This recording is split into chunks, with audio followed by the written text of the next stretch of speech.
Class లో December prelims mains కొత్త class start అవుతుంది. ఈ నెంబర్ కి కాల్ చేసి రిజిస్టర్ అవ్వండి. లిమిటెడ్ సీట్స్ ఉన్నాయి. 2004 ఎన్నికల ఫలితాలు దేశంలో బీజేపీకి షాక్ ఇస్తే కాంగ్రెస్ కు విజయాన్ని అందించాయి. ఆ ఎన్నికల్లో కాంగ్రెస్ తన మిత్రపక్షాలతో విజయం సాధించింది. 10 ఏళ్ల తర్వాత తిరిగి అధికారంలోకి వచ్చింది. పార్టీ విజయంలో కీలక పాత్ర పోషించిన సోనియా గాంధీయే ప్రధాని పీఠం ఎక్కేందుకు సిద్ధమయ్యారు. అందరూ ఊహించింది కూడా ఇదే. కానీ విపక్షాల నుంచి తీవ్రమైన విమర్శలు. ఒక విదేశీయురాలు భారతదేశ ప్రధాని ఎలా అవుతారంటూ ప్రశ్నలు. ఇటలీలో జన్మించిన సోనియా గాంధీ రాజీవ్ గాంధీని ప్రేమ వివాహం చేసుకున్నారు. భారత పౌరసత్వం పొందిన సోనియా దేశ ప్రధాని అవ్వడానికి ఒప్పుకోలేదు. ప్రతిపక్ష నాయకులు సుష్మా స్వరాజ్, ములాయం సింగ్ యాదవ్, శరద్ పవార్ లాంటి వారు తీవ్రంగా వ్యతిరేకించారు.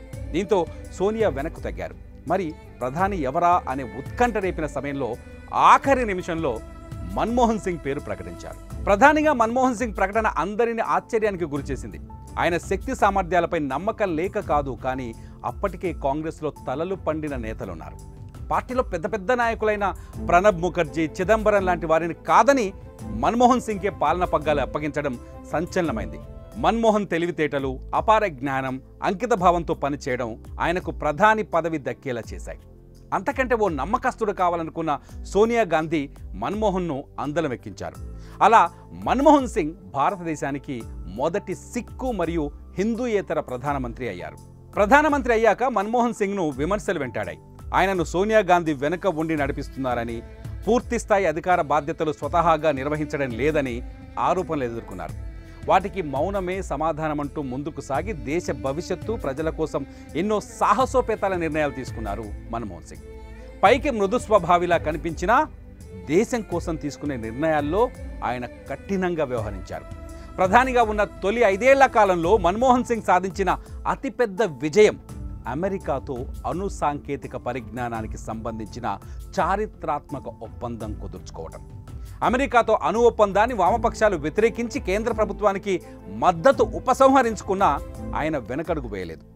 భారతదేశం ప్రపంచ అణు మార్కెట్లోకి ప్రవేశించడానికి, ఇంధన సంక్షోభాన్ని అధిగమించడానికి ఈ ఒప్పందం దోహదపడింది.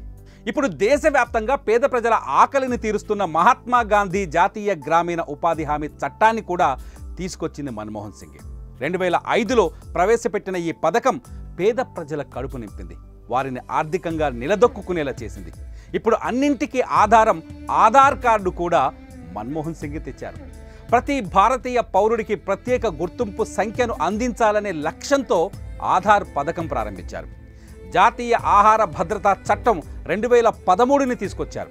మన్మోహన్ సింగ్ ప్రభుత్వం ఉచిత నిర్బంధ విద్య కోసం బాలల హక్కు చట్టాన్ని అమలు చేసింది.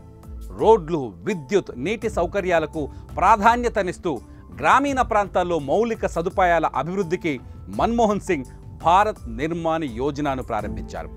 జననీ సురక్ష యోజన, జాతీయ గ్రామీణ ఆరోగ్య మిషన్ వంటి పథకాలను తీసుకొచ్చారు. ఆయన హయాంలో అధిక ఆర్థిక వృద్ధి రేటును నమోదు చేసింది భారతదేశం. భారతదేశ జీడిపి వృద్ధి రేటు 2004-2008 మధ్య 8% కంటే ఎక్కువగా నమోదైంది. హంగు ఆర్భాటాలకు దూరంగా ఉంటూ, విమర్శలకు మౌనంతోనే సమాధానమిస్తూ దేశాభివృద్ధికి చేసిన సేవను ఈ దేశం, ఈ మట్టి ఎప్పటికీ మర్చిపోదు.